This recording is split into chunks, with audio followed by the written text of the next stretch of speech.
Boa noite a todos e a todas.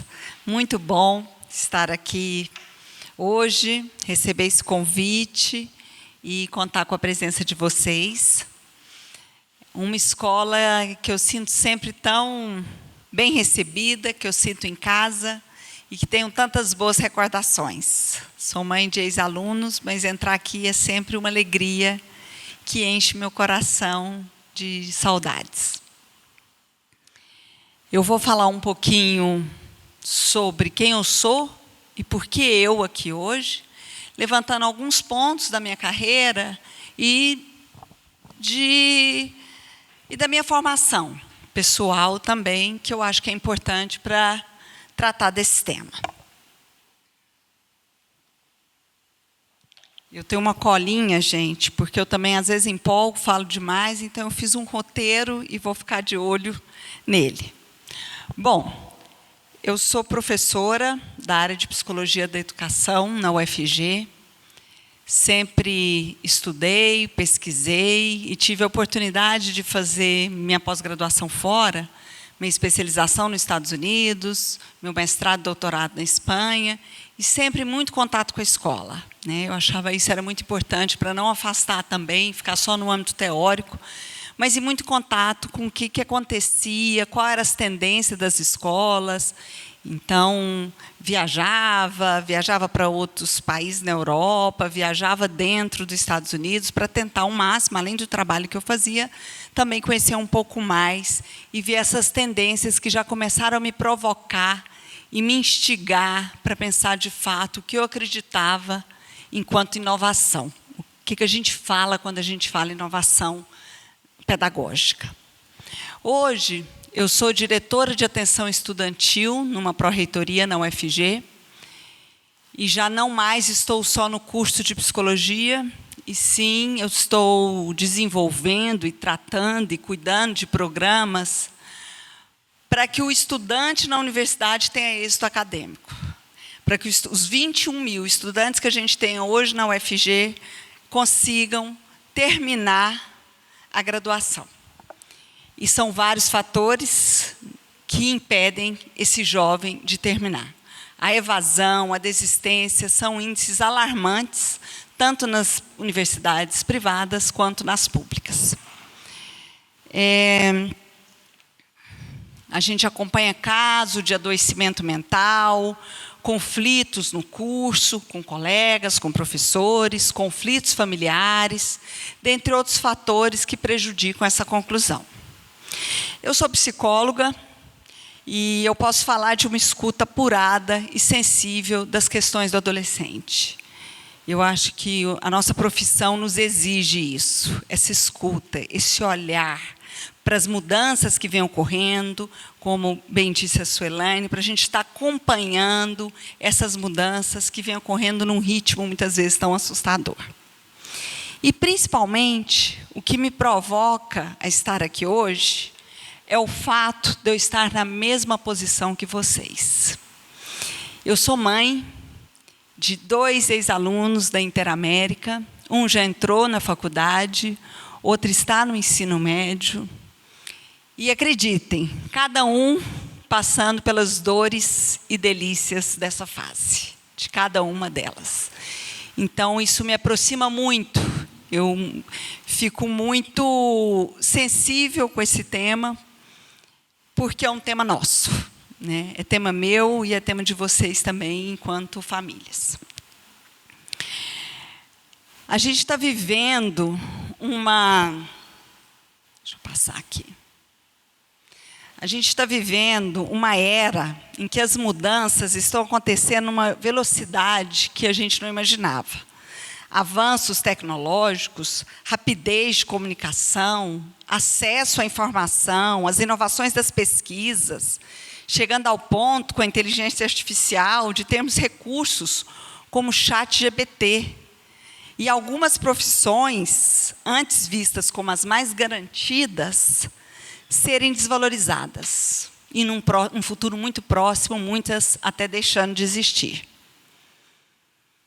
Nós assistimos pesquisas avançando sobre benefícios, avanços da tecnologia e recursos digitais, mas também começamos a ver pesquisas apontando os efeitos dessa supervalorização do meio digital. O que a gente perde enquanto sociedade? O que a gente deixa para trás? O que perdemos em estar constantemente conectados? Portanto, essa é uma sociedade que vive numa ambiguidade.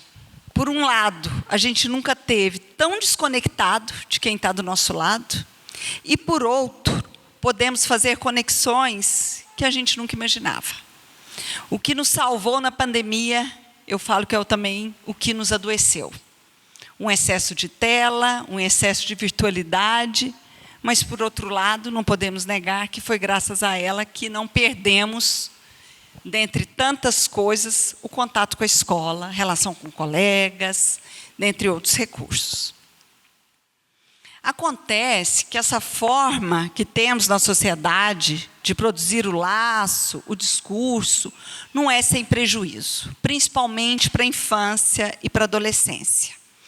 A gente que trabalha com criança e com adolescentes, a gente vem testemunhando como essa fase de constituição psíquica, quantos problemas no desenvolvimento começam a aparecer. Quantas queixas das crianças engolfadas, sideradas pelo brilho das telas, viciadas em seus aparelhos eletrônicos. Nós não vamos conseguir esgotar o tema essa noite. São muitos se a gente ficar pensando sobre esses benefícios, né, essa ambiguidade, mas eu vou focar em alguns deles que têm a ver com o tema da minha fala hoje. O primeiro dele é um movimento que estamos trazendo para a realidade do touchpad.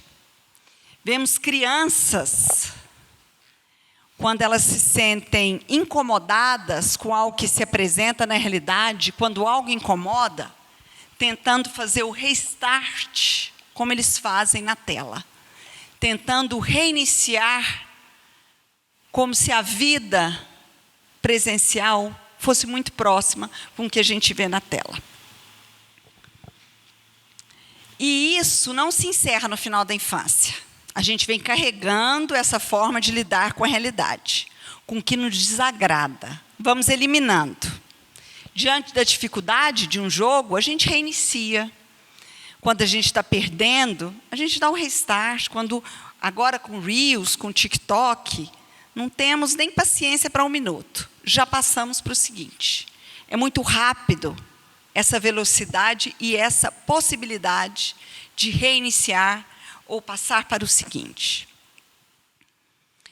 A gente preocupa muito, eu escuto muita preocupação em relação aos videogames. Meu filho está jogando videogame, ele vai ser uma pessoa violenta? Esse caso de violência na escola tem uma relação de causa e efeito com jogos? Eu acho que essa é uma preocupação pertinente, mas é para além dela. Não é só o fato da passagem ao ato, e sim como que a gente está eliminando o outro de uma forma simbólica também. Como que a gente elimina o outro como se fosse numa relação, como acontece no videogame. Eu me lembro, na minha época de infância, né, quando a gente brigava, acho que muitos vão lembrar, o que a gente conseguia fazer, o que a gente tinha de recurso com um amigo para falar, não quero falar com você. Eu lembro muito disso, era o Belém, Belém, nunca mais ficar de bem. Amém. E aí virava, e aí a pessoa tinha que rebolar, ou tinha que acontecer alguma coisa para a gente voltar, né, conversar. Hoje, esse eliminar vai além disso, vai além de uma relação a dois, entre os que estão implicados na briga. É o bloquear nas redes sociais, é o eliminar em grupos de WhatsApp, é a cultura do cancelamento. É jogar para um grupo, no momento de raiva, no momento de impulso, né, algo que podia ser resolvido com uma pessoa. Então, quando a gente fala sobre a violência dos videogames, não vamos pensar só o uso de arma, não. esse eliminar, esse destruir o outro, está acontecendo também no modo como nos relacionamos com ele. Eu acho que esse é um ponto importante para a gente reconhecer. Bom, então, eu acho que para além disso, né, eu falando dos grupos de WhatsApp, a forma de colocar isso a público, através do Twitter, né? Tweetamos, os meninos desde muito cedo já tweetam, já falam de algo que está desagradando, aconteceu alguma coisa na escola, eles vão tweetar dizendo alguma coisa que quem esteve presente ou quem está na escola sabe o que aconteceu, ou quem é o grupo de amigo sabe do que ele está falando. Bom, isso nos diz como a gente tem lidado com os conflitos, principalmente como eles, os adolescentes que já vieram, que já nasceram nessa cultura digitalizada, têm lidado com os conflitos. Bloqueia, elimina o outro, restart, reinicia. Mas não é assim que a gente aprende a lidar com a diferença, e tampouco com as dificuldades. Não é assim que a gente pensa, aprende a pensar, a como fazer, como é que eu vou fazer as pazes, como é que eu falo para ele que não era bem isso. Talvez ganhe uma proporção que é difícil esse pensar e esse voltar atrás. E por isso, muitas vezes, a saída mais fácil é o eliminar. E soma ao fato que a gente está vivendo a sociedade do escândalo, a sociedade pós-fática, que o que importa é o escândalo, é o buchicho, é o burburinho. Se a gente vê notícia, se a gente pega notícia de jornal, de internet, enfim, nós vemos que o principal é o burburinho que causou o fato. O fato, os detalhes, é uma leitura mais profunda, que já não interessa tanto, né? E a gente vê isso em várias áreas e vê isso presente cada vez mais.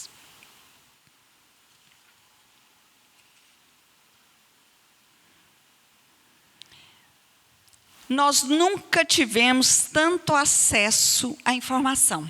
Eu acho que isso é um fato que a gente não tem como negar. Mas olha que paradoxo, né?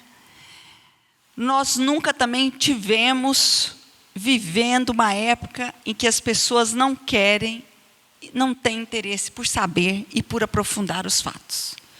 A gente tem acesso com um clique a bibliotecas, a estudos profundos, mas não é esse o nosso interesse. A gente quer uma resposta rápida, uma solução rápida para o que a gente está vivendo. É a cultura mesmo do touchpad, do restart. E nesse ponto, como família, eu acho que a gente tem que ter muito cuidado para não responder a essa demanda dos filhos. Com a nossa dificuldade de vê-los sofrer, a gente muitas vezes oferece um restart. A gente oferece um caminho mais fácil. O sustentar, eu falo muito isso, o sustentar o lugar de mãe e pai tem sido muito difícil. Porque parece que muitas vezes a gente está nadando contra a maré. A gente está indo numa direção que é o contrário do que a gente está vivendo, fora do que a gente acredita como valores, como princípios, como o que é importante. Sustentar o lugar e acreditar que a gente se constitui pelo conflito, que a gente se constitui a partir das nossas dificuldades, é fácil falar. Mas a gente sabe quando o filho está sofrendo, está tendo uma dificuldade, parece que é quase segurar na cadeira e falar, espera que a gente vai pensar numa solução, né? Vamos pensar. Porque parece que a gente já quer algo rápido, vamos solucionar. Eu vou dar um exemplo, porque a gente está numa escola, né? Mas eu posso pensar outros exemplos também fora dela. O primeiro conflito, no início do ano, mudou para uma sala, não estou sentindo bem, a menina olhou torto, o fulano olhou torto, e traz com uma intensidade que a nossa vontade é chegar e falar, não, vamos lá na escola, vamos mudar de turma. Tem outra turma, por que não pode mudar? Né? Vamos passar para o seguinte. E vamos passar para o seguinte. E se não der certo nessa turma, e na outra também não, a gente muda de escola. Com uma garantia, com uma promessa, né, que isso não vai acontecer em outro lugar. E o engano nosso, né?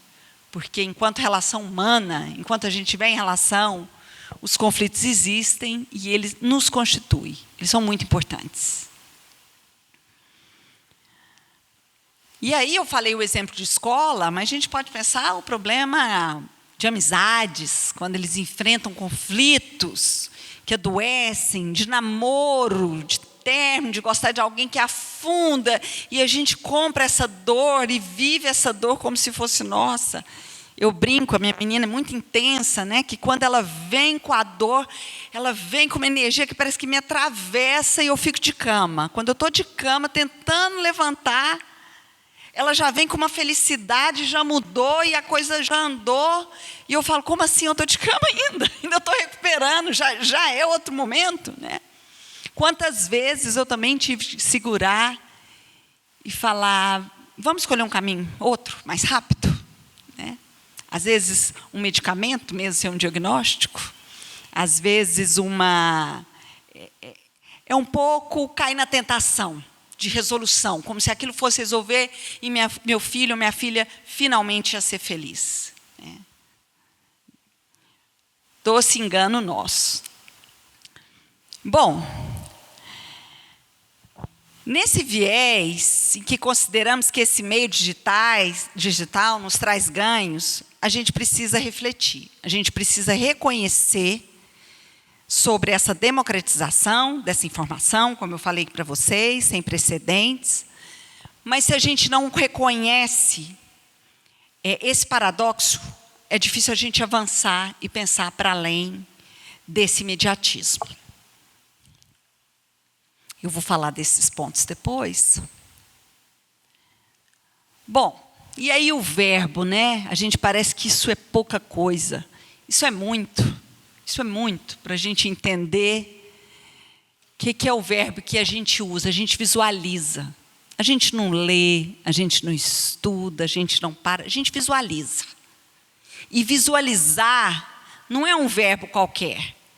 Visualizar é de uma rapidez e de um imediatismo. Quando a gente visualiza uma mensagem de WhatsApp, a gente visualiza e já responde. Eu tenho que responder, né? Ou eu visualizo alguma coisa, vamos pegar o Instagram, né? Que é o que eu tenho mais próximo aí de redes sociais, o WhatsApp. A gente mal lê e a gente não tem tempo de parar, de elaborar, de pensar. Eu que sou psicóloga, trabalho na área de educação, aparece muito no meu Instagram. Coisas sobre psicologia, frases. Tem tanta coisa interessante que eu falo, nossa, eu podia parar e ler, entender, contextualizar, o que é isso, de onde que falou, como é que foi. Mas não. Isso também acontece com nossos filhos. E a gente começa a se autodiagnosticar como TDAH, né, como autista, porque a gente desconsidera isso.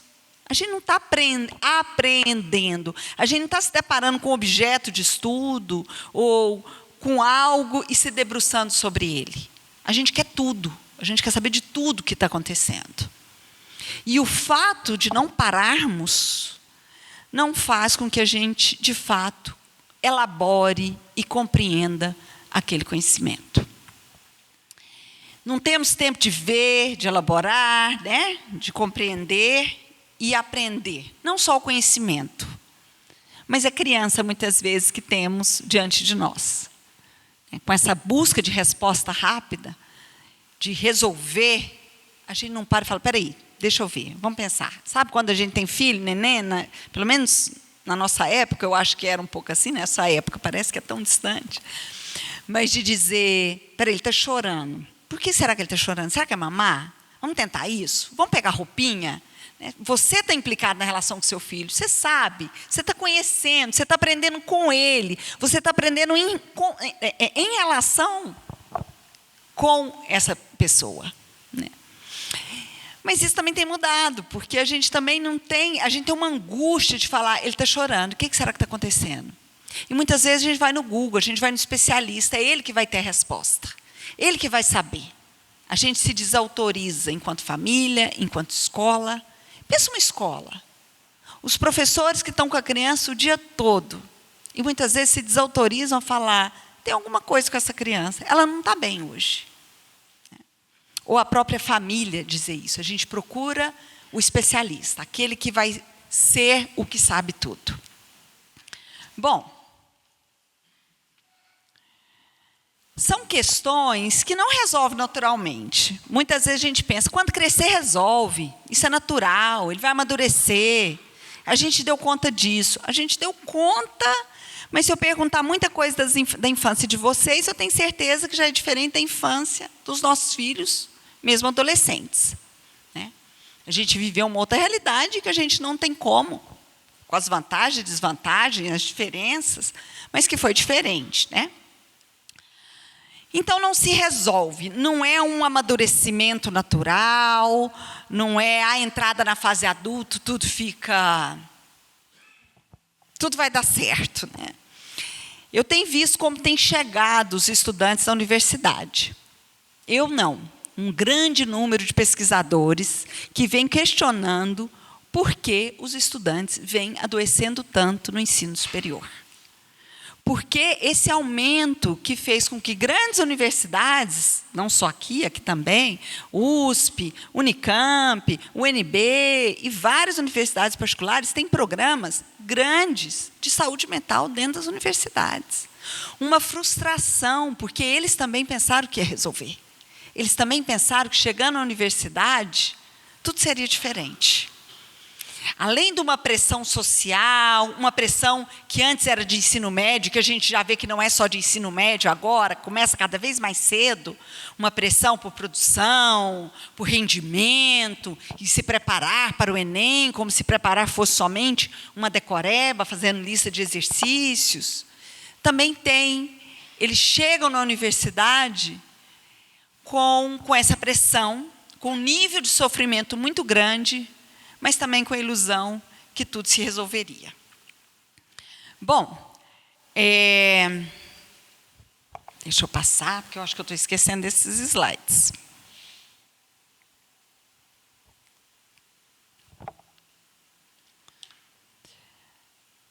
Quando a gente pensa em tecnologia, e a gente pensa o que tem de melhor para oferecer para os nossos filhos, a gente não tem como pensar em voltar atrás, não tem como a gente viver de uma nostalgia, como se em outros tempos fosse melhor, e vamos voltar a ter em casa, ou vamos desconsiderar essas questões que eu estou aqui apresentando. Né? A gente sabe que isso não é possível de ser feito. E quando a gente tem a esperança que as crianças venham a triunfar onde nós fracassamos, naquilo que nós não sabemos, a gente coloca as crianças na linha de frente do que há na resposta contemporânea, em termos de ideais, de almejar um melhor futuro, e muitas vezes pensando que aquilo que nós fracassamos, talvez com acesso à tecnologia, com inovação, a gente quer compensar e tende a ter esperança que é isso que vai fazer a diferença. Bom, mas quando a gente pensa em escola, quando a gente pensa o que é inovação, se eu perguntar para vocês, o que é uma escola inovadora? Alguém se arrisca a dizer? O que são tendências inovadoras? O que vem na cabeça? Primeira coisa. Uma palavra. Tecnologia. Eu me fiz essa pergunta. Sempre que eu falei inovador, preparando essa fala, falei, fica tão associado, né, à tecnologia. E por muito tempo foi. As escolas queriam ser inovadoras. O que a gente via? Até programas de governo, de prefeituras, de Estado. iPad para todas as crianças. A gente via campanha política, né? iPad para todas as crianças. Ou as crianças têm acesso ao computador, a um material 3D, com a promessa que isso seria a garantia do sucesso, com a promessa que isso seria o mais inovador, que isso resolveria o problema da nossa educação. Né? Sendo que hoje, quando a gente pensa em inovação, a gente tem que compreender essa sociedade e resgatar aquilo que a gente tem perdido, que é o olhar, a curiosidade, o construir o que não tem pronto está na internet. O lidar com a frustração, em saber perder, a persistência, O compreender que o estudante é uma pessoa e que ele chega na escola de corpo inteiro. Ele não chega só com a cabeça, com o cognitivo. Ele não é só um receptáculo vazio para decorar conteúdo. A escola é o lugar de encontro. Eu poderia ter falado lugar enquanto lugar de encontro e desencontro, porque temos muito desencontro na escola. Essa é uma parte de um texto que eu fiz, de um artigo que eu escrevi sobre a importância da escola. E é isso que eu trazia, uma pesquisa no artigo, falando que a escola, gente, é o primeiro lugar que representa o espaço público fora da família. Que a criança sai para deparar com o que tem na sociedade, para se confrontar com o diferente. Porque enquanto ela está dentro de casa, é tudo dentro de um círculo familiar e de um círculo de proteção que ela já não encontra na mesma medida fora de casa. O público representado com toda a sua complexidade, na relação com semelhantes, no estranhamento com o outro, nos conflitos entre suas diferenças, no cumprimento de outras normas e regras, e principalmente com desejos não atendidos, como eram na ordem do contexto familiar. Na escola, eles vão entender que a regra não é a regra de casa, que vai ter outras regras. Tem valores, os pais e as famílias fazem a escolha pela escola, mas tem uma regra que não é única para aquela criança. Tem um projeto na escola.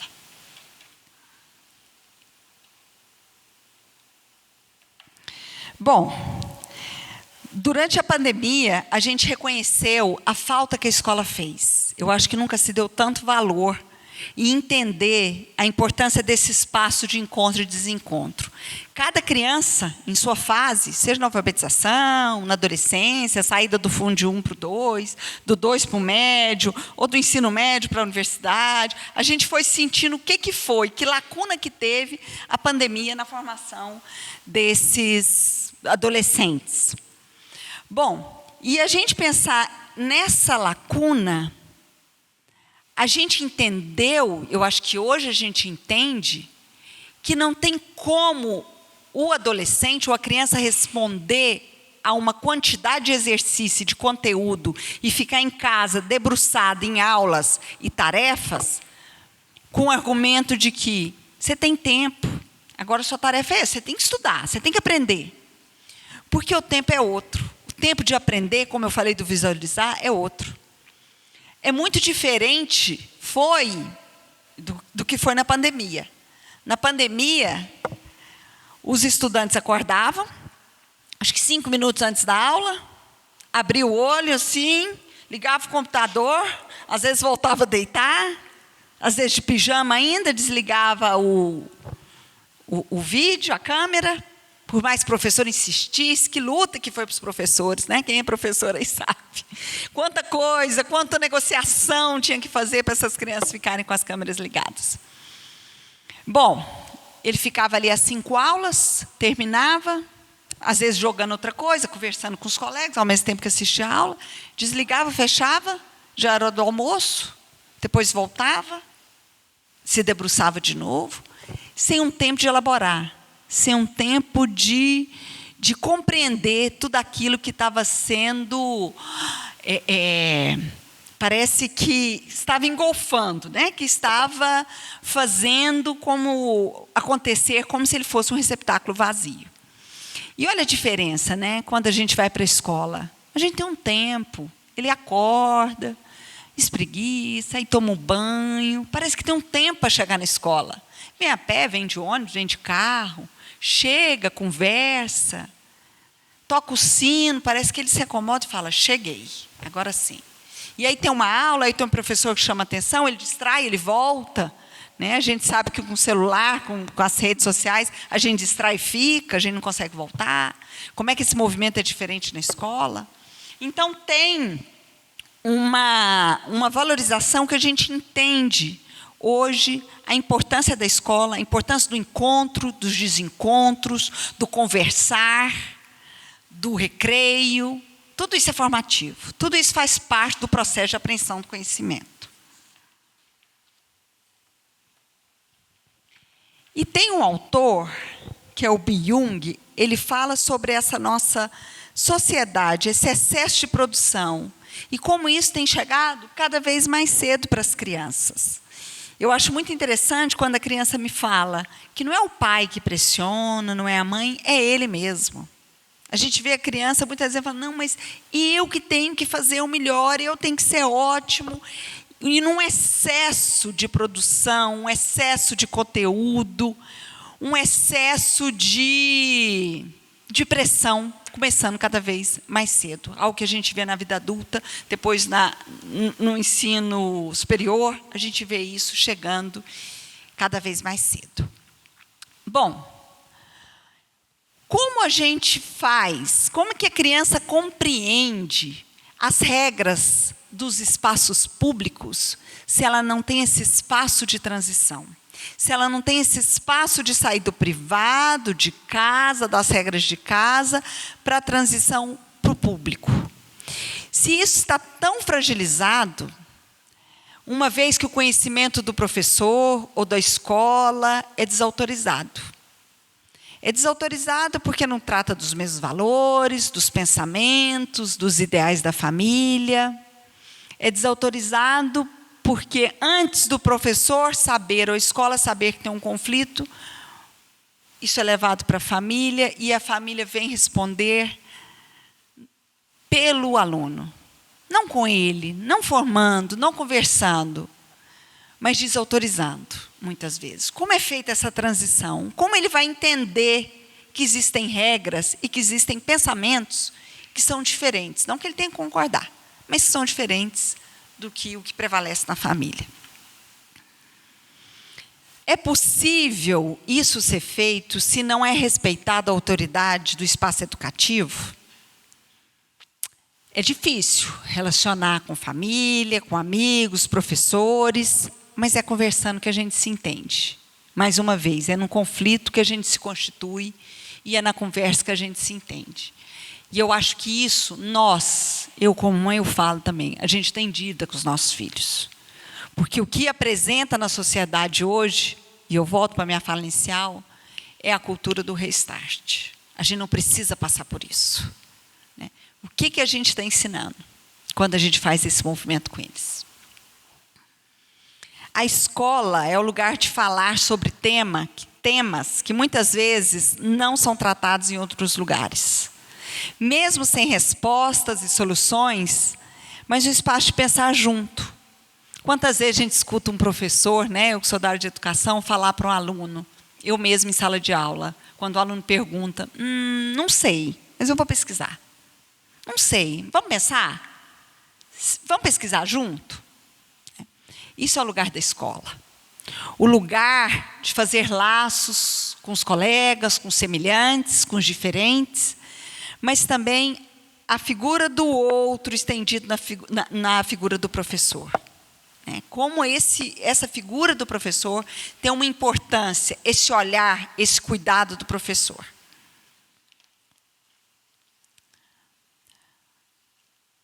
Mas, afinal, o que seria, então, essa escola inovadora? Em uma sociedade que a informação nunca esteve à mão de todos, a escola precisa ir além, sem dúvida nenhuma. Com uma concepção de formação mais ampla. Eu acho que isso é inovador. Mais humana, mais crítica.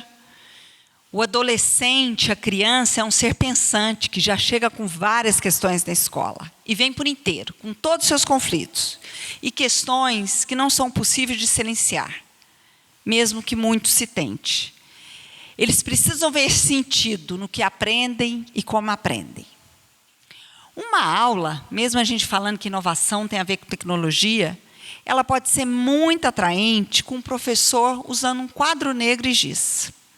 Há ótimos professores, eu não tenho dúvida, que não usam a tecnologia.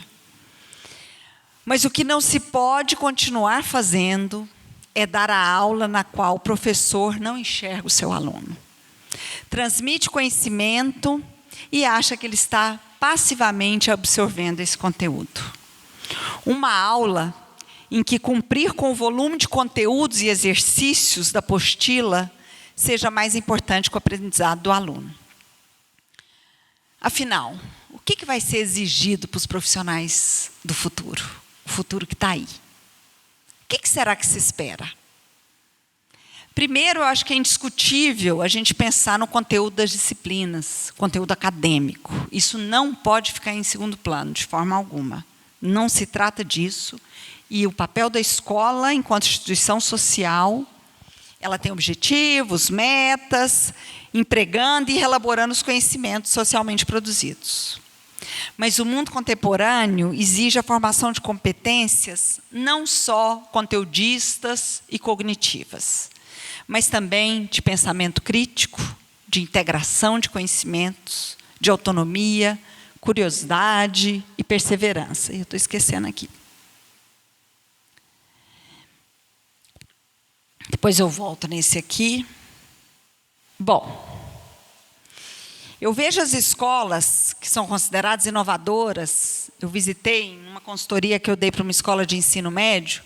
Eu tive que ir a São Paulo e ao Rio visitar algumas escolas que estavam se destacando por serem escolas inovadoras, por estar em contato com o que estava acontecendo com o mundo lá fora.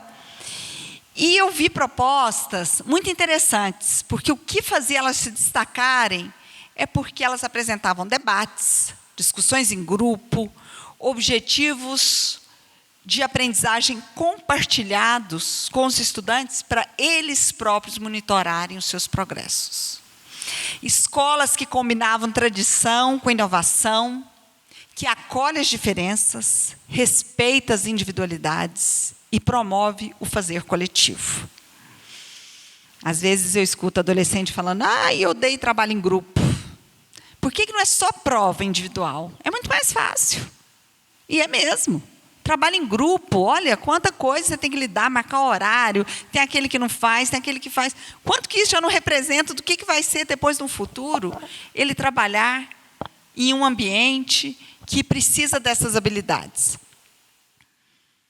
E é curioso que sempre que eu visito escola, falo que sou de Goiânia, converso com alguma família, sempre tem um comentário também que Goiânia peca pelo excesso do conteúdo. Que como que esses estudantes poderiam ser muito bem formados sem essa pressão somente de trabalhar propostas conteudistas. E uma das grandes exigências hoje são as habilidades socioemocionais. Uma escola inovadora é que trabalha habilidades socioemocionais. Isso já está presente, gente, em processos seletivos de grandes universidades. O Einstein, a Faculdade de Medicina, FGV, IBMEC. A segunda etapa são entrevistas para avaliar as competências socioemocionais. No Einstein, as competências para ver se ele poderia ser um bom médico. Por isso são feitas essas entrevistas.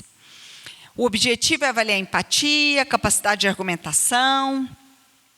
E os coordenadores e os diretores dessas faculdades, eles reconhecem que não basta um aluno resolver problemas em exercícios de apostila, como é o vestibular, se ele não sabe fazer perguntas, pensar em soluções, porque a memorização já não é a chave do sucesso.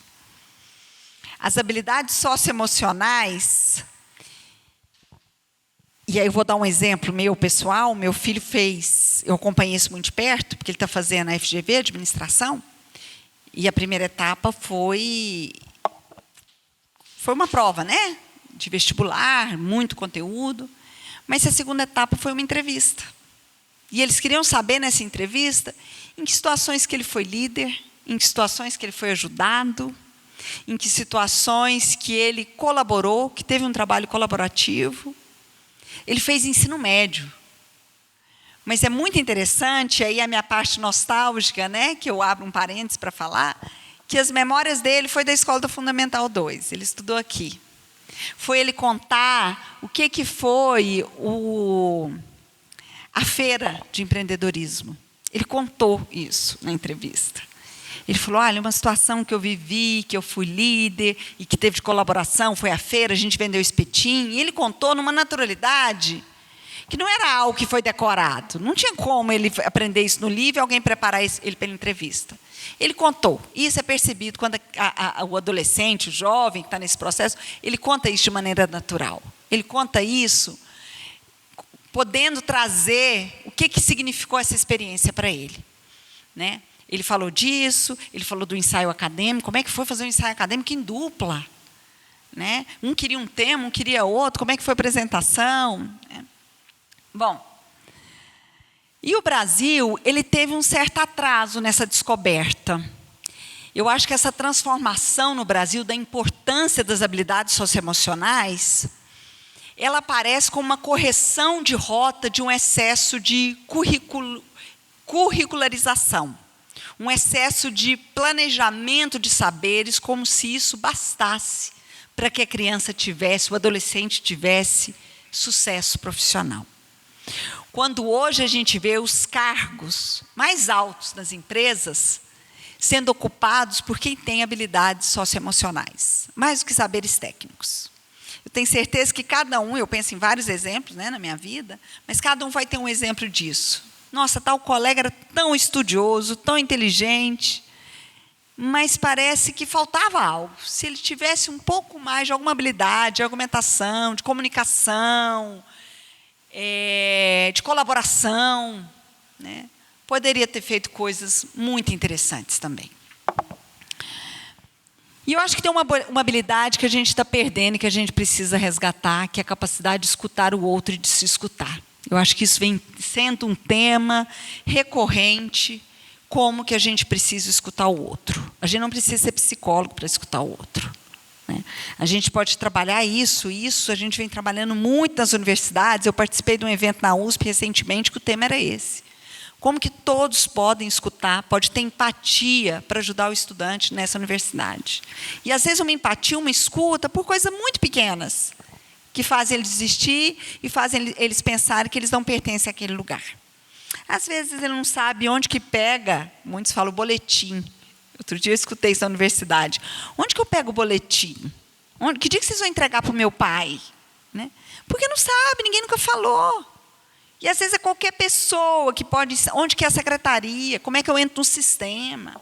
Então, essa capacidade de escutar o outro, ela se perde. E eu receio que ela se perde na escola inovadora em prol, em nome das apostilas de ponta, da tecnologia do computador, do iPad, das metodologias de ponta, que esse olhar se perca. Eu sempre penso que uma escola inovadora é quem não investe em técnico, investe em formação de professor, não em treinamento. Porque a gente vê hoje professores sendo treinados para usar apostila. Se ele usar a apostila e seguir aquele treinamento para cumprir com o conteúdo, é vendido como uma escola de sucesso. Eu acho que é o contrário. Eu acho que a escola que tem um olhar, que tem uma escuta, que consegue ver esse estudante, eu acho que isso é inovador para os tempos que a gente está vivendo. Bom, e assim a gente vem lidando, eu estou acabando para abrir para a gente conversar, em uma sociedade que, para a gente lidar com tudo isso, a gente vem num excesso de medicalização. Quando fala medicalização, é a gente tratar de questões sociais, questões da vida, através do medicamento. Porque muitas vezes é a forma que a gente tem que lidar, a gente consegue, a gente suporta. Porque hoje a padronização, o rendimento, né? O Byung falava isso, eu acho que passou. Em nome do fracasso ou o sucesso só depende de você. Isso é de uma crueldade, uma perversidade, né? Que você oferece tudo. Você tem a apostila de habilidades socioemocionais, você tem isso, você tem isso. Agora, o sucesso ou o fracasso depende de você, está em suas mãos. Muito cuidado quando a gente fala isso, porque existe um padrão Existe um padrão em que a gente tem que ser feliz, a gente tem que ser bonito, a gente tem que render, a gente tem que estar acordado enquanto os outros dormem, né? Tem um slogan aí que a gente tem que estar produzindo enquanto os outros dormem, tem que estar rendendo, né? Que só depende de você. E se investiu, gente, de 2000, eu peguei esses dados, em 2 anos, em 2019 e 2021, se investiu 20 bilhões de dólares em pesquisa de saúde mental.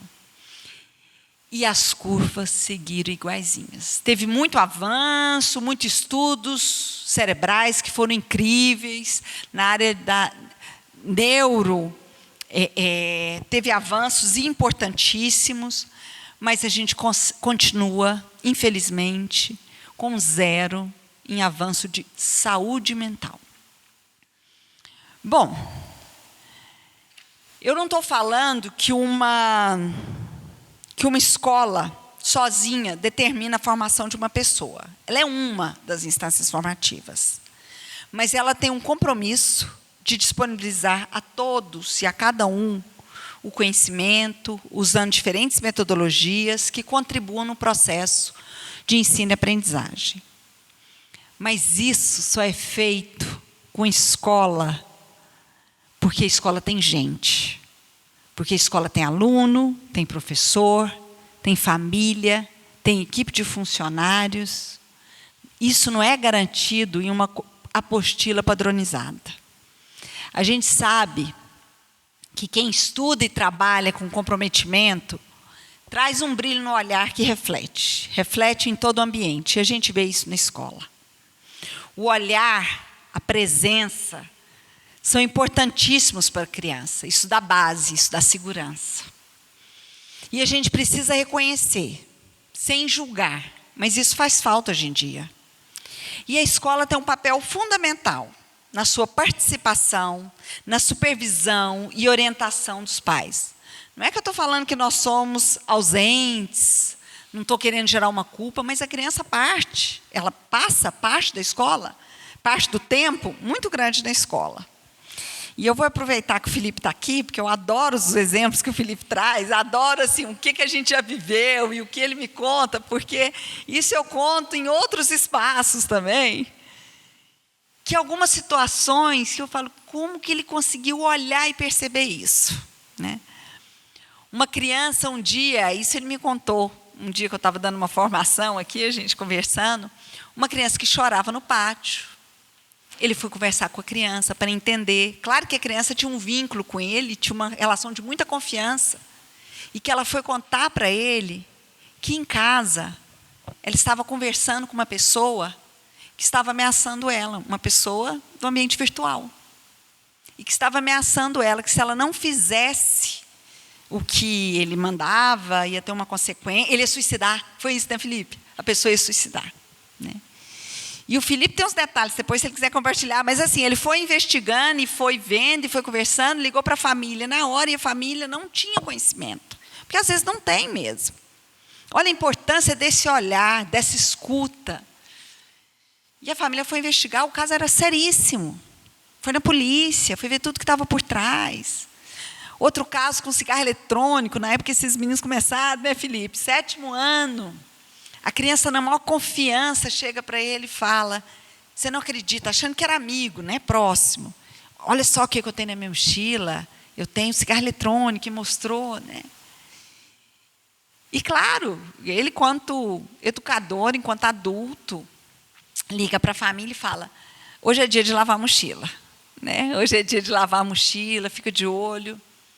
E no outro dia, o Felipe conta que a criança chega para ele e fala, você acredita que minha mãe foi lavar minha mochila e descobriu que eu tinha um cigarro eletrônico lá?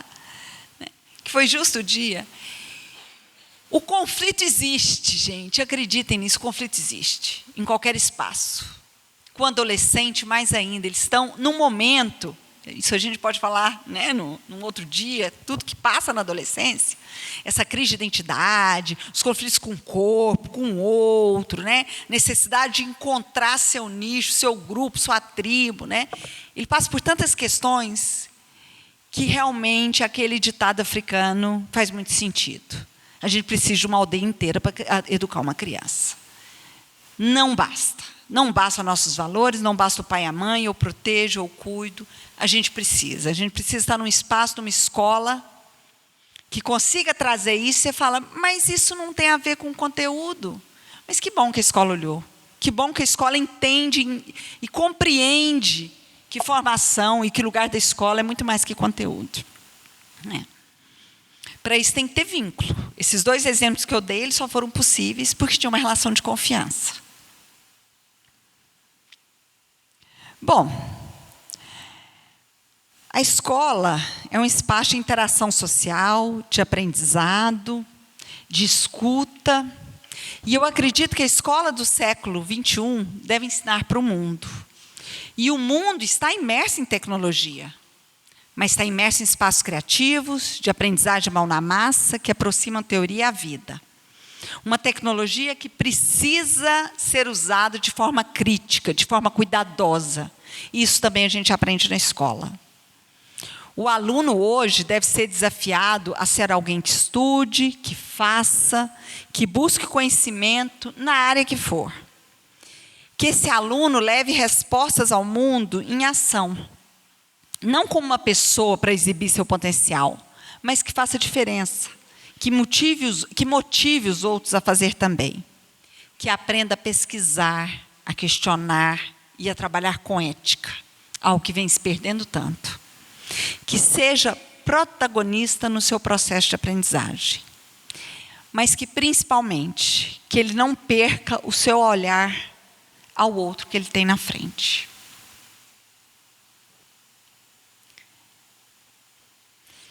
Eu acho que era isso que eu tinha para compartilhar com vocês hoje. Queria agradecer e chamar vocês para conversar, para perguntar, para colocar algumas questões, mesmo que a gente não tenha respostas, mas para a gente aproveitar esse momento para trocar um pouco. Muito obrigada.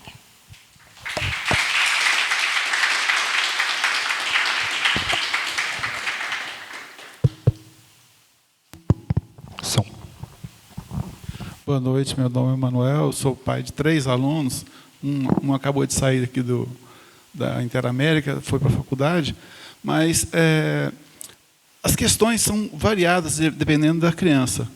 A de 8 anos tem umas certas necessidades, as outras têm outras, mas o que está me preocupando agora, no momento, foi uma coisa que um professor me chamou a atenção. A questão de ética que você falou aí.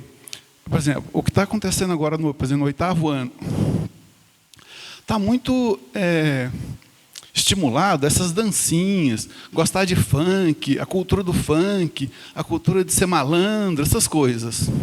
E um professor me chamou a atenção. Tem criança que não tem índole ruim, tem uma ética boa, é uma boa criança, é estudiosa, mas ela tem que pagar um passaporte. Ele falou desse jeito. Tem criança que, para enturmar com aquela turminha, ela tem que pagar o passaporte. Pagar o passaporte é adotar aqueles valores, que não são os valores que ela aprende em casa. Então, em casa, você passa certos valores que são baseados em ética, moral, família, respeito, e que a mídia está divulgando muito essa cultura de funk. Eu estou falando mal porque eu realmente não gosto. Então, e no grupinho, para você ser aceita no grupinho, você tem que adotar aqueles valores, que é o tal do passaporte para fazer parte, para ser aceita. E se você não vai por esse caminho, você acaba sendo isolada, cancelada, foi a palavra que você está usando muito aí. Então, minha filha está passando por isso, por exemplo, eu discuti com alguns professores, mas existe uma dificuldade, que se você endossa o passaporte, ela vai por um caminho que você não concorda, que não são os valores familiares, pelo menos da família conservadora.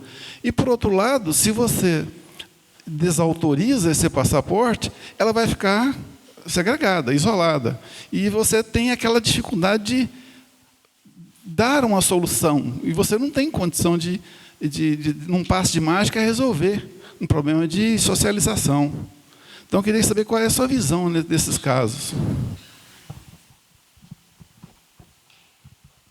Qual que é o seu nome? Manuel, realmente, eu acho que isso é uma questão, esse passaporte, esse rito quase de passagem, né? Para eles entrarem. Isso existiu sempre. mas de formas, eu acho, com outros ritos,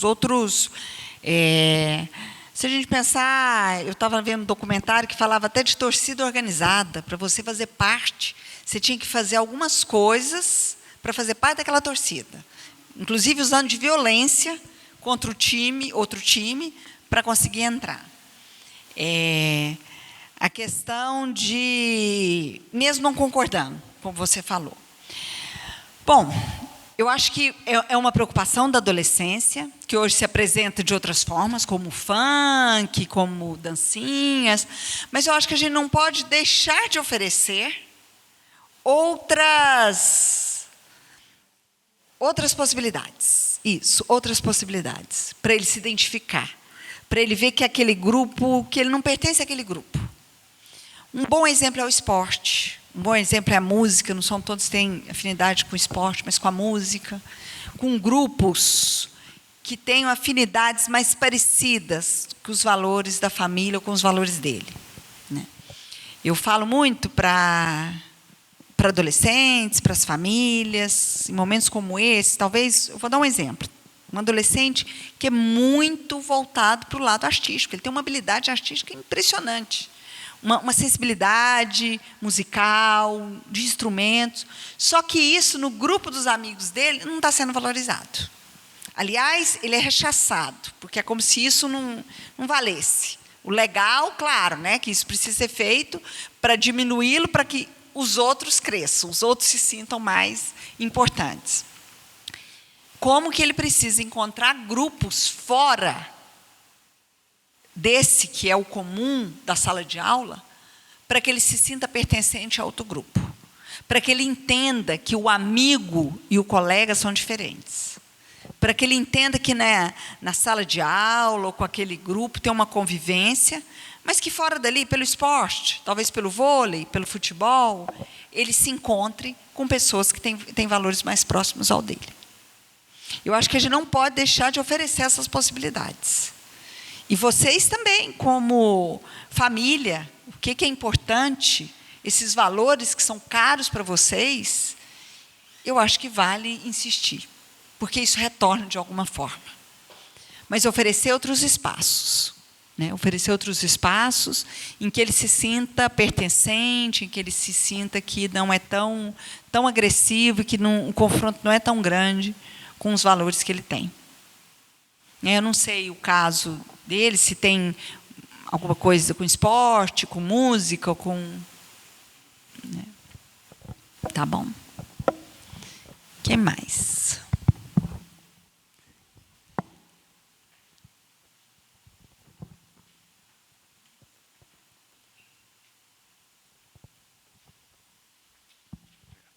Oi, boa noite.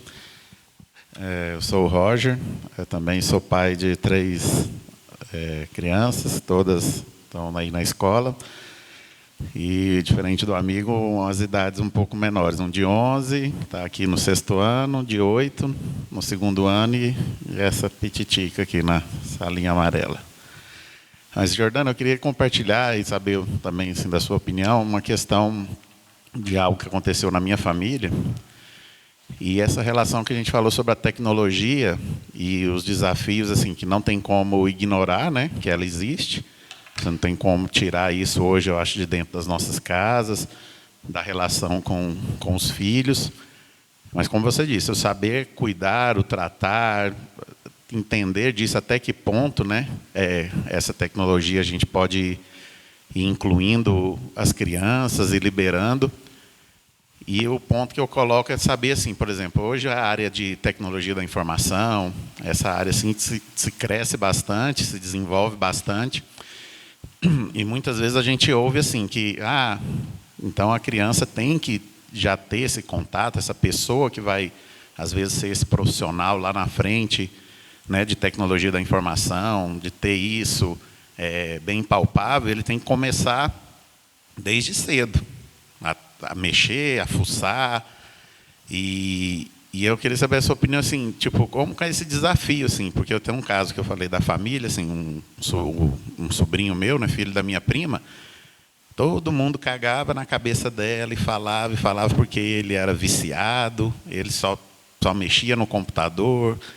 Ela, às vezes, mudava de cidade, e até essa dificuldade que ele tinha, às vezes, de fazer amizades, ele foi ficando cada vez mais assim, mexendo no computador, se desenvolvendo, fuçando e tudo mais.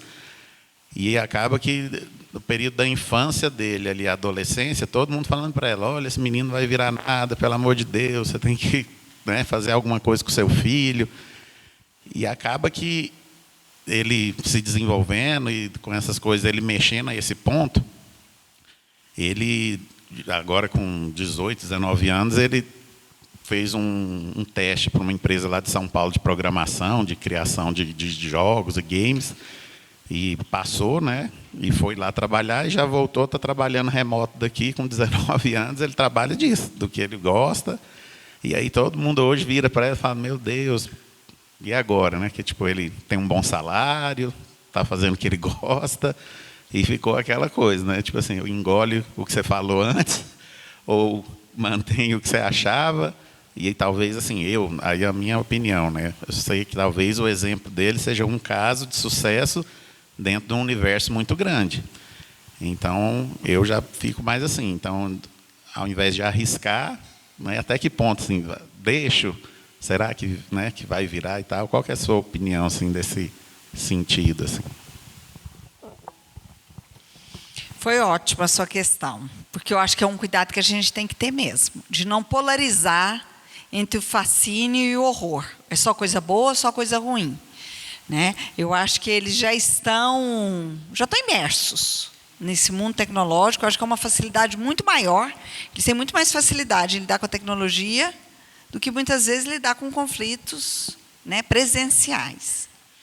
Agora, eu insisto que esse uso, mesmo esse avanço, eles estarem muitas horas conectados, eu insisto que tem que ter um uso, um pensamento crítico para saber usar, porque tem muitos riscos, né? Eu acho que isso precisa. E os riscos é o que se perde. E o que se perde, isso a gente pensar em parâmetros de Organização Mundial de Saúde, de maiores referências, maiores pesquisas, o que se perde quando você passa horas seguidas na tela. Então, tem um comprometimento de saúde física, deixa de fazer exercício, uma questão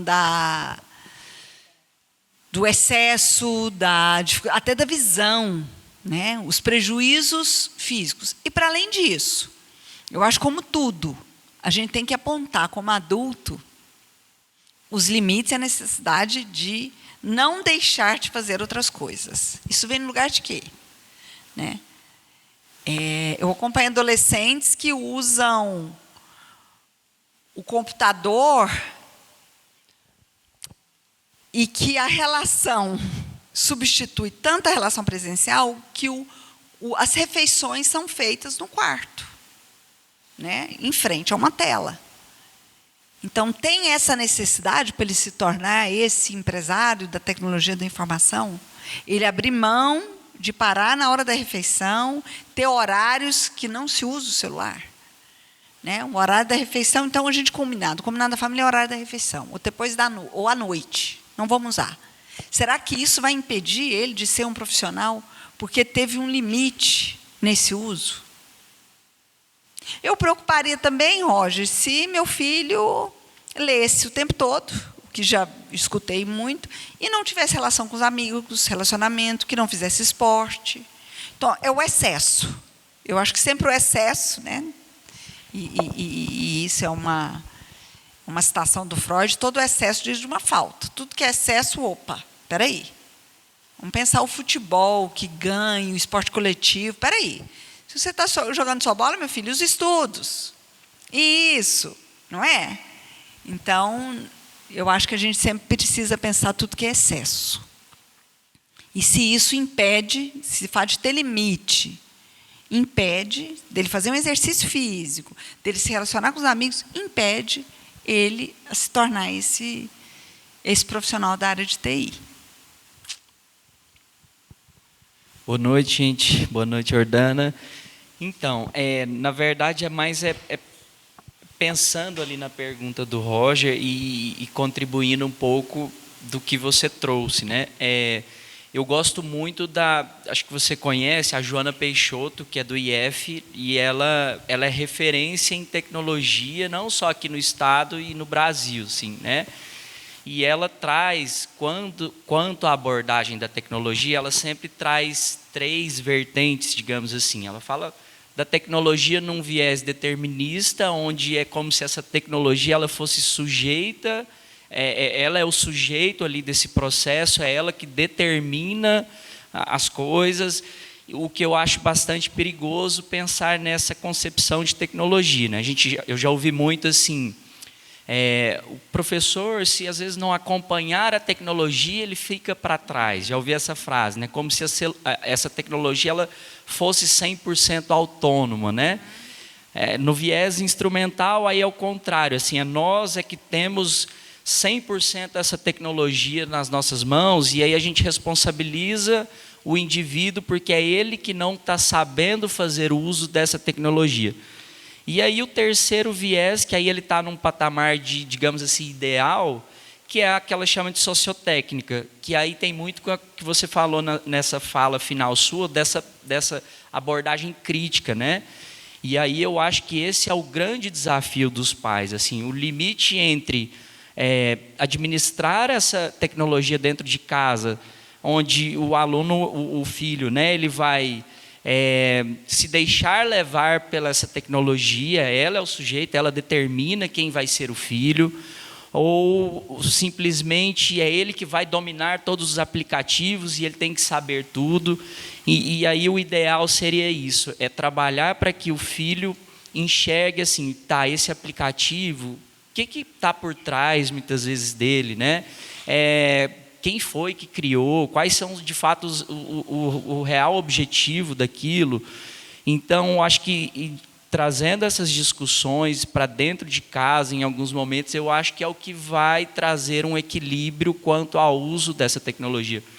A gente, muitas vezes, discute de uma maneira que eu particularmente, considero muito errônea, assim, se a tecnologia ela é boa ou ruim. E aí é algo muito raso para nós que estamos inseridos 100% num contexto de tecnologia, né? Então, eu acho que tem muito a ver com o que o Roger trouxe, né? Eu acho que o caminho seria uma abordagem sociotécnica dessa tecnologia, buscando ali esse meio termo, essa reflexão crítica sobre o uso, né? Eu acho que esse é um caminho, assim. Isso mesmo, Felipe, é muito... A gente está, né? Não tem como voltar atrás. A gente pensar o avanço que foi quando se inventou o carro, o motor, né? do carro. Na época tinha uma crítica muito grande, que o corpo humano não conseguiria suportar uma velocidade que fosse maior do que a dele próprio, né?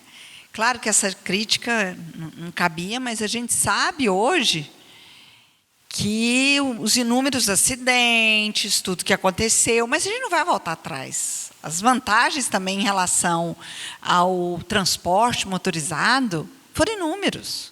Agora, a gente tem que reconhecer e tem que ter um olhar crítico, reconhecer os cuidados que se deve ter, os cuidados no trânsito, e reconhecer que é diferente. Uma coisa é você viajar de trem-bala, né, num trem, e outra coisa é você contemplar a paisagem. Tem uma diferença. Agora não tem como a gente voltar atrás, mas a gente precisa sempre pensar com esse olhar crítico. Isso mesmo.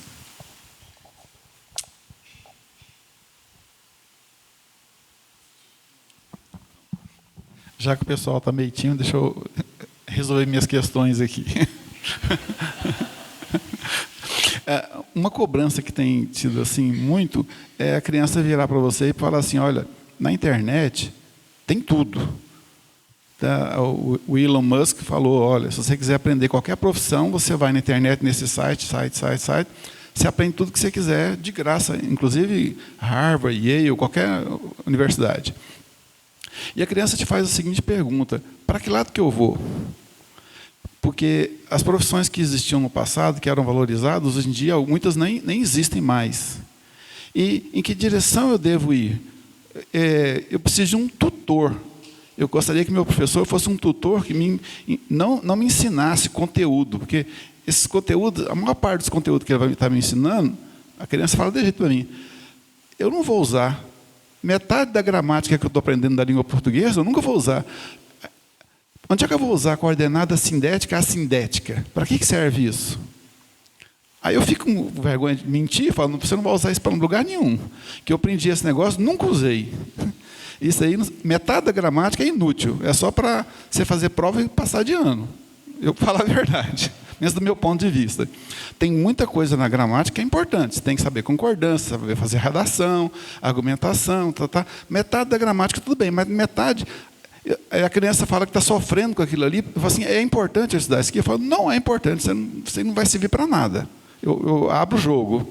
Mas aí ela insiste nesse negócio. Tem um conteúdo muito grande, tem muitas possibilidades. Lá na frente, para que lado que eu devo ir?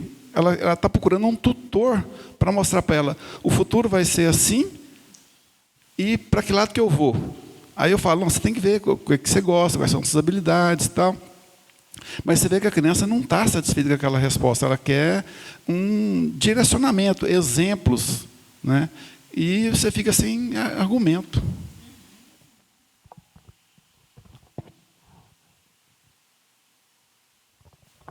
Você trouxe um ótimo exemplo, quando ela fala assim, o que eu vou fazer com esse conhecimento? Ele não serve para nada.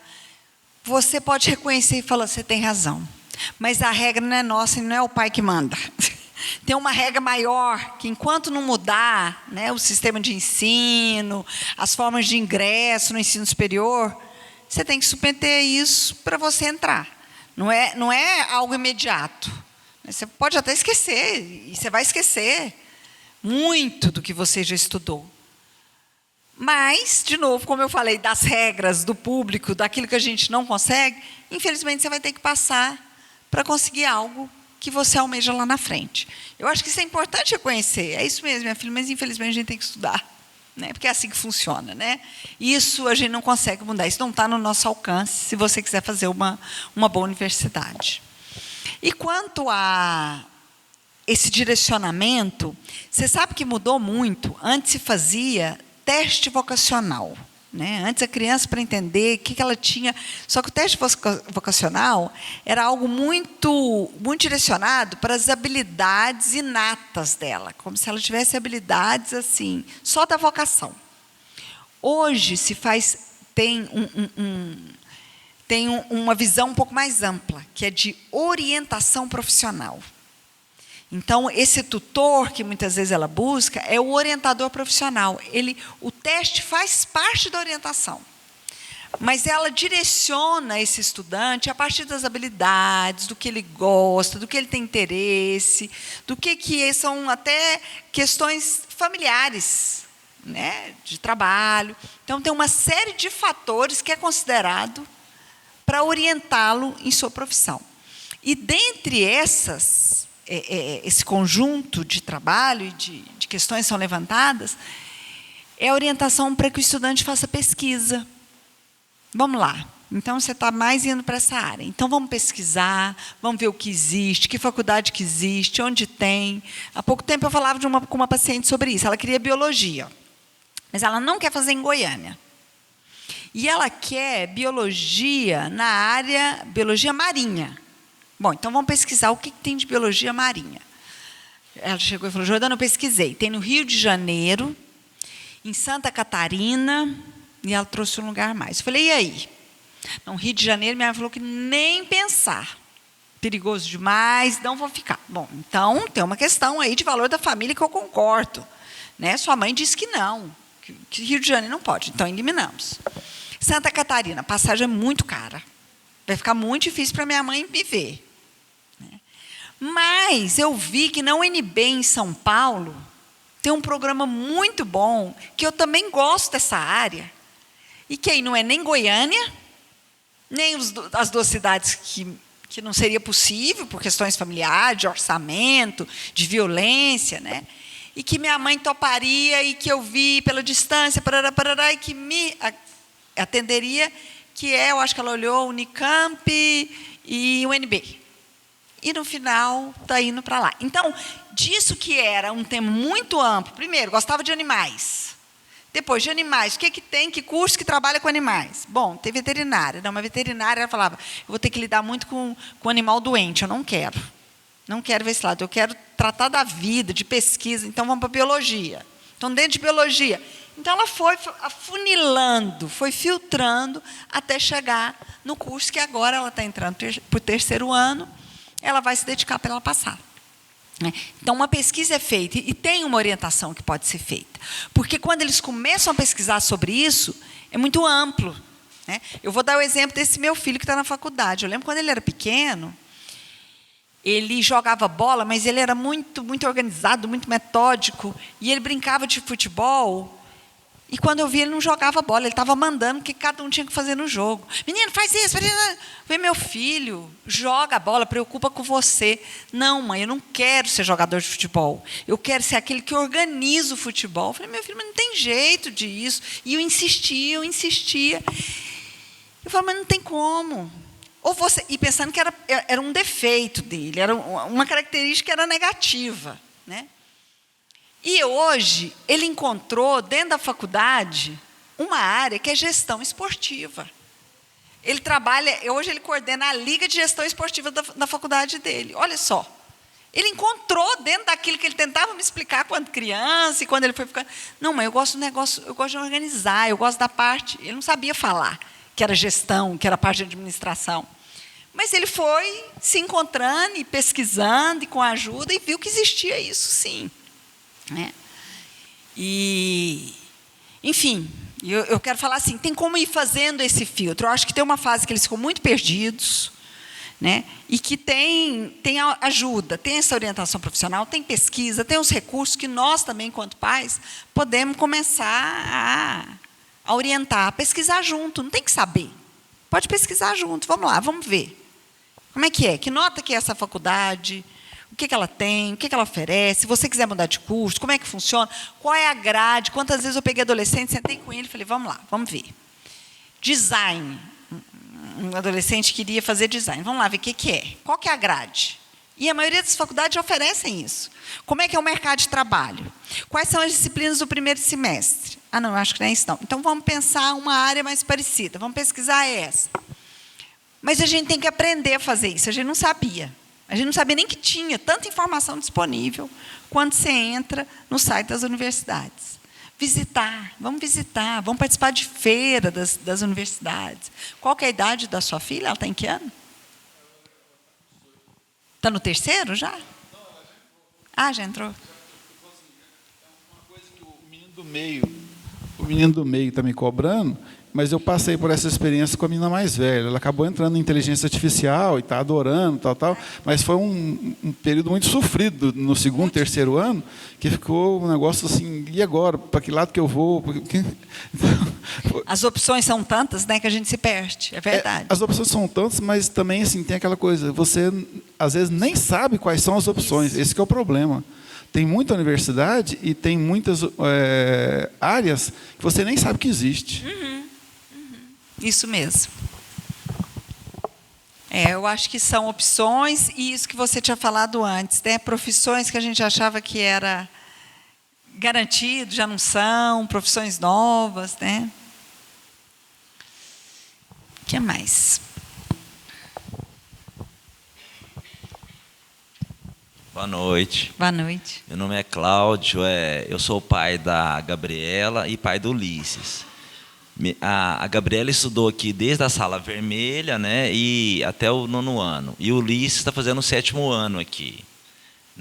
Vendo a palestra, eu vim mais por isso mesmo, mas eu imaginava já, eu me certifiquei que, na minha visão, e por isso meus filhos estudaram aqui, que a Interamérica cumpre essa questão de inovação.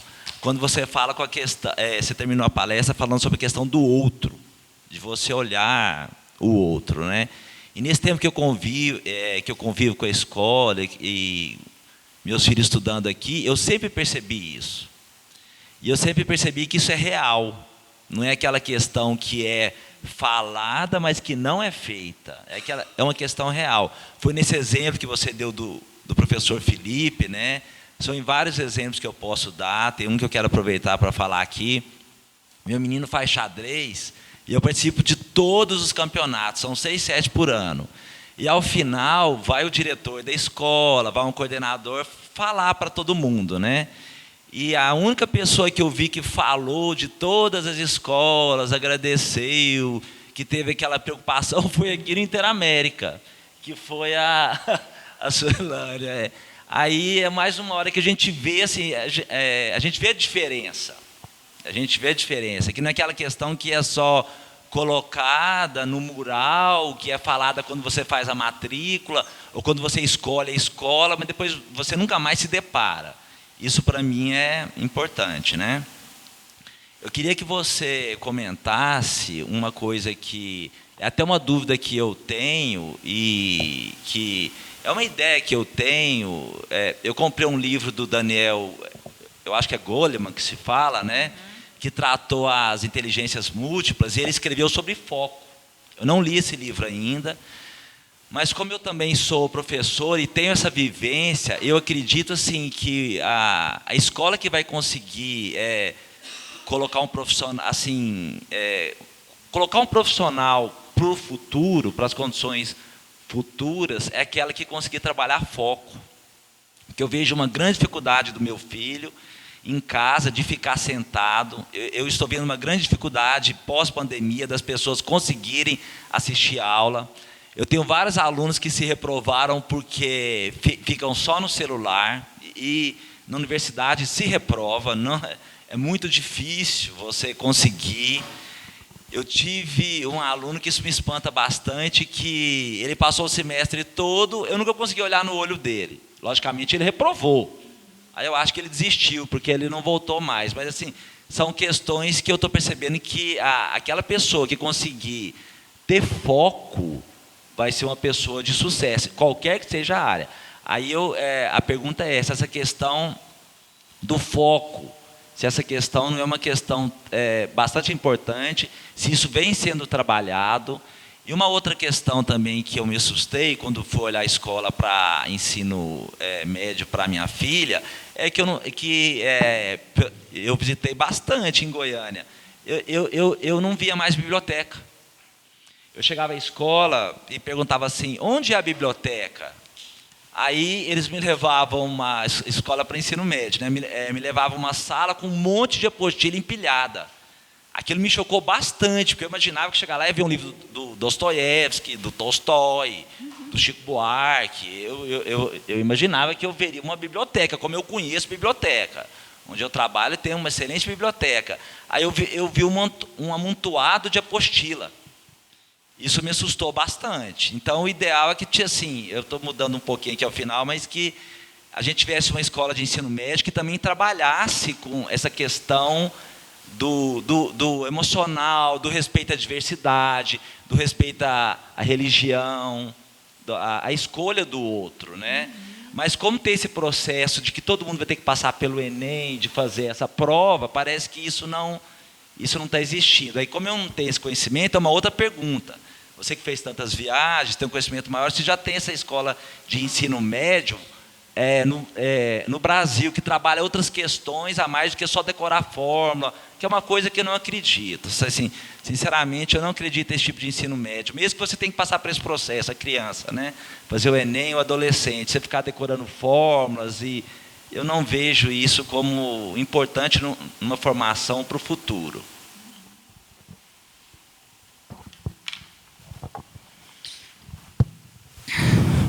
Bom, eu acho que você coloca tantos pontos importantes, né? Quando você fala do xadrez, aliás, o xadrez é um ótimo exemplo para a gente aproximar o estudante, como o senhor falou, né?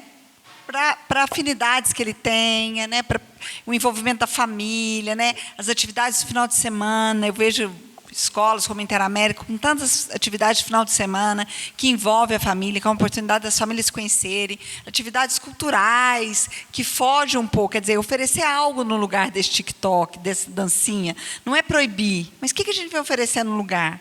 A gente proíbe ele de pegar no celular, fala que não, mas o que a gente oferece? A gente fica lá, nós estamos no celular, mas proibindo ele para estar? Né? Que espaço outro que a gente oferece para ele ter oportunidade para enxergar um outro mundo, enxergar que tem coisas legais também, para além dessa dancinha. Para ele poder chegar para esse amigo e falar, não, isso não identifico com isso, essa não é minha tribo. Né? Eu acho que isso é importante. E quando você fala o que é verdadeiro, né? É isso mesmo. A escola hoje, isso é um tema que me angustia. Como é que escola virou mercado, né? Como virou mercado, o aluno virou cliente, e cada uma querendo vender uma proposta, um modismo muito grande, e uma tentativa de quase de convencimento para levar o produto. Né, como uma garantia de sucesso, que aqui ele vai ser aprovado, aqui ele vai ser isso, aqui nós temos isso, e muitas vezes é isso, não é algo verdadeiro, não é algo genuíno, não é algo que faz parte do projeto.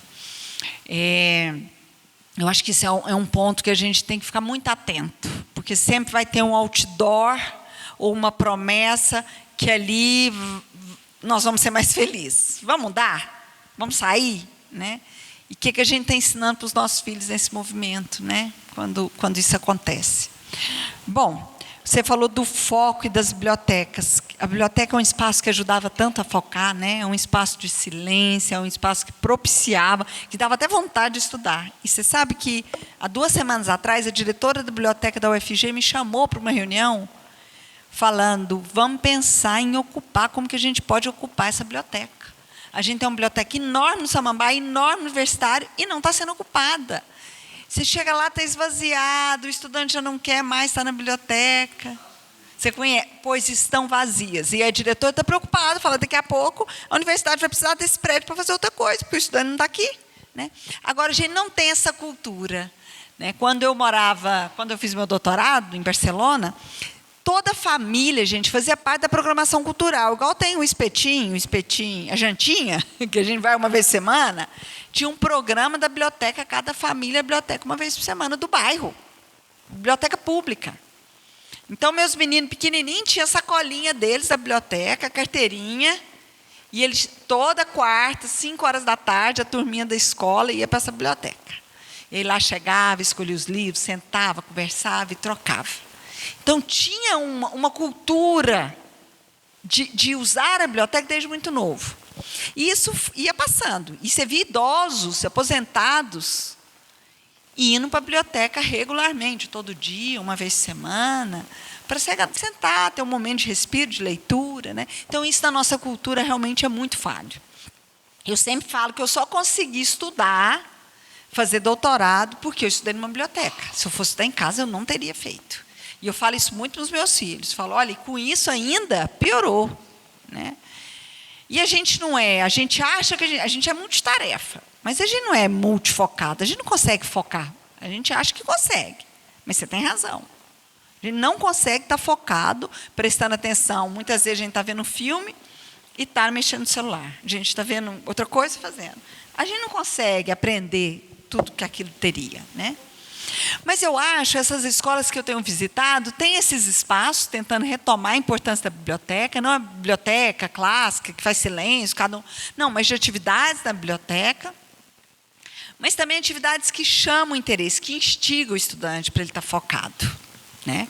Que instiga, que envolva, que ele seja protagonista, que ele tenha autonomia maior. Né? Agora, esse foco talvez que nós tínhamos, ou que a gente idealiza que eles tenham, como foi na pandemia, né, de 5 horas, ficar lá sentado e tendo esse rendimento, sem descanso, isso a gente sabe que é muito difícil. Acho que o foco é algo que a gente tem que exercitar.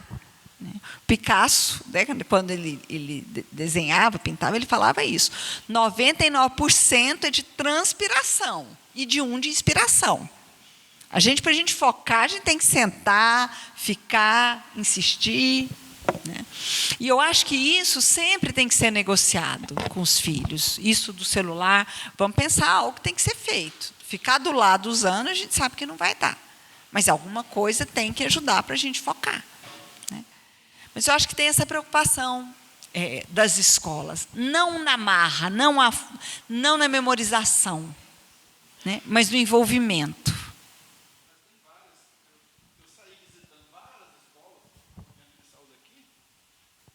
eu saí visitando várias escolas, inclusive peguei minha cunhada, que é pedagoga, falei, você vai junto comigo.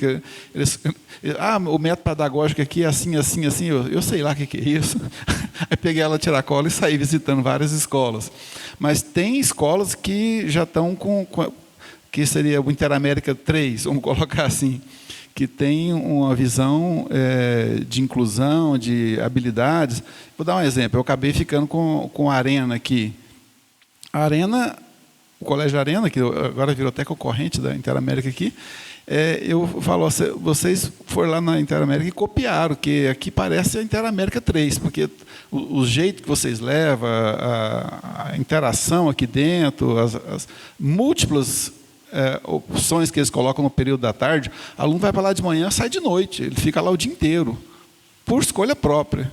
Então, tem outro colégio ali perto da Pinal também, que é muito bom. Então, acho que se o pai sair pesquisando, ele vai achar alguma coisa que vai no sentido que o pai tem que fazer o dever de casa também.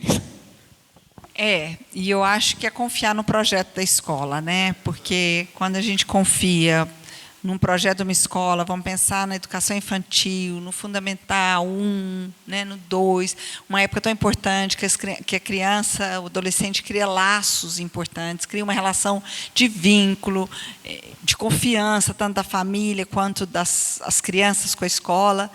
Eu acho que também a gente tem que tomar muito cuidado para, no primeiro problema, na primeira dificuldade, eu abrir mão, porque tem uma outra promessa, né? Uma primeira dificuldade, seja no ensino médio, né? De uma troca, porque tem uma promessa ali que é melhor. Vamos escolher, vamos ser cuidadosos na escolha, mas vamos nos responsabilizar pela escolha que foi feita.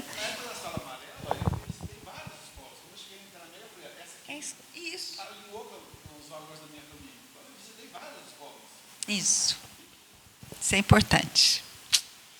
Ótimo. Ficamos por aqui, gente? Acho que está tarde já. Muito obrigada. Esperamos conversar mais.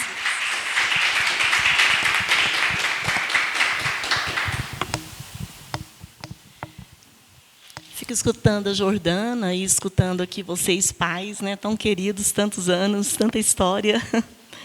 Vão contando as histórias, a gente vai lembrando dos meninos, né, de cada um que já saiu, o que está construindo lá fora. E o desejo é sempre a gente pensar, por que esse auditório não está lotado, né?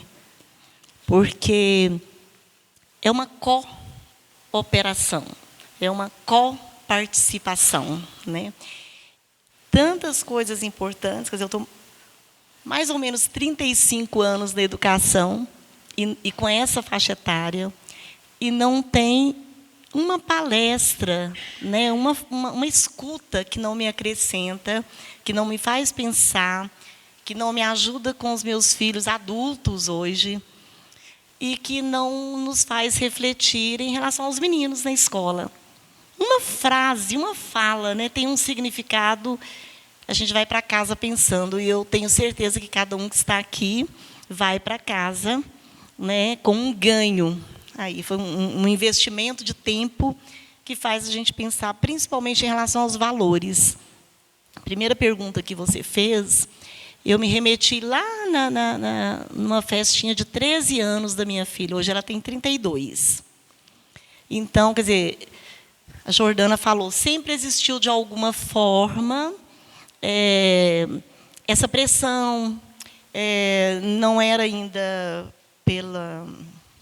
pela rede social, propriamente dita, não era pelo WhatsApp, mas tinha outros tipos de pressões, né?